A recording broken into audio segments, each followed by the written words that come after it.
दोस्तों, आज की इस वीडियो में मैं आपको नर्मदा प्रवाह मार्ग के बारे में बताऊंगा। दोस्तों, प्रायद्वीपीय भारत में दूसरी सबसे महत्वपूर्ण नदी मानी जाती है नर्मदा नदी। वो इसलिए क्योंकि ये मध्य प्रदेश की जीवन रेखा या लाइफ लाइन भी कही जाती है, क्योंकि मध्य प्रदेश की जो सिंचाई व्यवस्था है वो काफी हद तक नर्मदा पर डिपेंड करती है। तो ये नदी काफी इंपॉर्टेंट हो जाती है। दक्षिण भारत और उत्तर भारत के रूप में एक सीमा का काम करने वाली नदी है ये। तो यहीं से इसका महत्व बहुत ज्यादा बढ़ जाता है। तो इसको समझने की कोशिश आज की इस वीडियो में हम कर रहे हैं। तो आपका काम हमेशा की तरह नोट्स बनाते हुए चलना है और हम ज्यादा टाइम ना लेते हुए इस वीडियो को शुरू कर सकते हैं। देखिए, सबसे पहले तो हम लोग बात करते हैं इसके नाम के ऊपर, क्योंकि नर्मदा के बहुत से नाम है।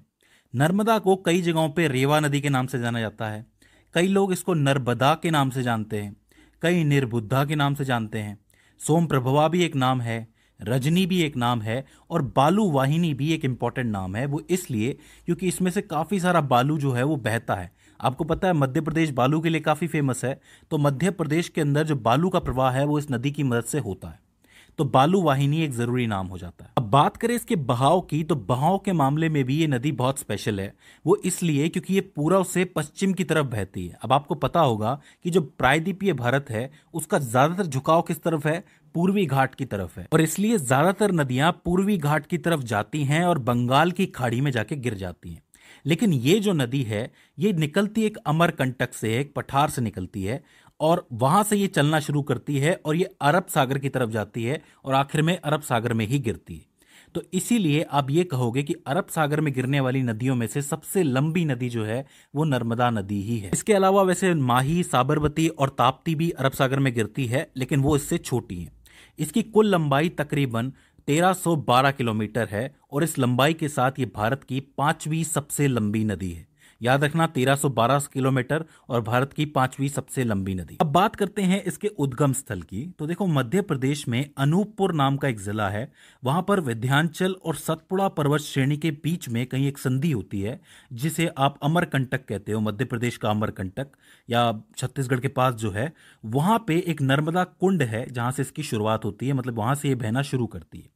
अब खास बात क्या हुई कि ये विंध्याचल और सतपुड़ा रेंज के बीच में से बहने वाली नदी है।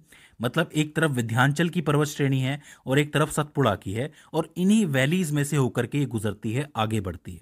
ठीक है, अब ये बहती है तो ये तीन राज्यों से होकर गुजरती है, एक मध्य प्रदेश, एक महाराष्ट्र और एक गुजरात। गुजरात में जब ये भरूच जिले में पहुंचती है तो वहां से ये खंबात की खाड़ी में गिरती है और पहुंच जाती है अरब सागर के अंदर। तो इसका टोटल रास्ता जो है मैप के अंदर कुछ इस तरीके से है। अब हम सहायक नदियों की और कुछ जरूरी फीचर्स की बात करेंगे जो इस नदी के बीच में पड़ते हैं एक एक करके। उन्हें आपको जरूर लिख लेना है क्योंकि उसी में से प्रश्न बनते हैं। शुरुआत करते हैं मध्य प्रदेश के अमरकंटक से, यानी कि नर्मदा कुंड से। यहां से ये नदी निकली, कुछ इस तरीके से ये आगे बढ़ी और इस तरीके से पूरा रास्ता कवर करते हुए आगे जा रही है।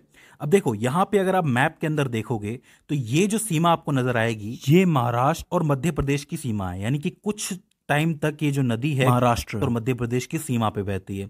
उसको पार करते ही ये नदी गुजरात और महाराष्ट्र की सीमा पे बहती है। मतलब थोड़ा सा गुजरात है, थोड़ा सा महाराष्ट्र है, तो दोनों की सीमा हो जाती है। इसके बाद ये प्रॉपरली गुजरात में बहती है। ठीक है, और फिर जाती है खंबात की खाड़ी और वहां से अरब सागर। अब जब ये अमरकंटक से निकलती है तो ये काफी ऊंचाई पे होती है और ऊंचाइयों में सबसे पहले जो इसका जलप्रपात बनता है, यानी कि एक झरना बनता है, उसको आप कपिल धारा जलप्रपात या फिर कपिल धारा झरना कहते हो। ये एक इंपॉर्टेंट चीज है कि अमरकंटक से चलते ही सबसे पहला झरना जो इसके लिए आता है वो कपिल धारा आता है। ठीक है, इससे थोड़ा आगे जाने पर मंडला जिले के अंदर से एक नदी मिलती है जिसको बंजर नदी कहा जाता है, जो बंजारपुर से निकलती है, जो कि छत्तीसगढ़ के अंदर है। ये एक पहली इंपॉर्टेंट नदी है, इसलिए इसका नाम आपको जरूर याद रखना है। बंजर नदी कहां जाके मिलती है? मंडला जिले में मिलती है, नर्मदा नदी से। इससे थोड़ा सा आगे चलने पर आपको बरगी बांध मिलेगा जो कि ऑलमोस्ट जबलपुर के अंदर है। इस जगह पे कहीं पे जबलपुर है आपका, तो जबलपुर के थोड़ा सा पहले या फिर जबलपुर के अंदर ही आपको बरगी बांध मिलेगा नर्मदा नदी के ऊपर। काफी इंपॉर्टेंट है। जबलपुर से आप थोड़ा सा आगे जाते हो तो यहां पे आपको मिलेंगे मैग्नीशियम और बेसाल्ट के पत्थर। यानी कि ये जो नदी है मैग्नीशियम और बेसाल्ट के पत्थरों से होके गुजरती है। लेकिन एक मिनट, यहां से गुजरने से पहले जबलपुर के अंदर ही यहां पे एक झरने के रूप में बहती है। कौन सा झरना?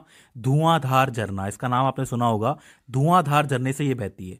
शुरुआत में कपिल धारा था, यहां पे धुआंधार झरना है। क्योंकि देखो झरना अगर होगा तभी धारा तेज होगी, धारा तेज होगी तभी कहीं जाकर के ये खंबात की खाड़ी पहुंच पाएगी। तो इसीलिए जबलपुर में झरना मिल गया और इसके आगे इसको क्या मिलेगा, मैग्नीशियम और बेसाल्ट के पत्थर मिलेंगे जिनके बीच में से ये बहेगी। थोड़ा आगे जाने पर इसको कुछ एक सहायक नदियां मिलती हैं जिनसे कि सवाल ज्यादा बनते नहीं है, लेकिन फिर भी मैं आपको नाम बता देता हूं। जैसे कि सबसे पहले इससे मिलती है शेर नदी, शेर नदी के बाद शक्कर नदी, ये सब इसी तरफ से आ रही हैं, लेफ्ट साइड से आ रही हैं आप देखोगे तो। इसके बाद इसको मिलती है दूधी नदी, ये भी लेफ्ट साइड से आती है। वहीं ऊपर से एक नदी आती है वरना नदी। इस दूधी के बाद थोड़ा आगे जाने पर इसको तवा नदी मिलती है और ऊपर से आती है कोलार नदी। तो शेर, शक्कर, दूधी, ऊपर से वरना, इधर से तवा और वापस ऊपर से कोलार, ये कुछ एक नदियां हैं जो इससे मिलती हैं। ठीक है, थोड़ा आगे जाने पर एक जिला आता है खांडवा जिला।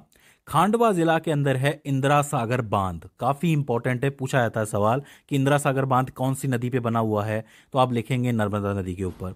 और इसी खांडवा जिले के अंदर थोड़ा आगे बढ़ के एक और बांध है जिसको ओमकारेश्वर बांध के नाम से जाना जाता है।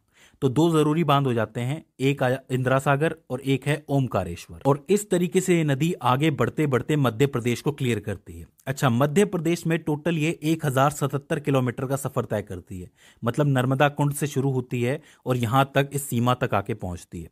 ये जो सीमा है और मध्य प्रदेश की सीमा हो जाती है जो कि 39 किलोमीटर की है। और जैसे ही ये सीमा खत्म होती है तो वापस शुरू हो जाती है गुजरात और महाराष्ट्र की सीमा, वो है 74 किलोमीटर की। तो मतलब एक सीमा को खत्म करके दूसरी सीमा पे आ जाती है। जब ये 74 किलोमीटर खत्म होती है तो ये प्रॉपरली गुजरात के अंदर बहने लगती है।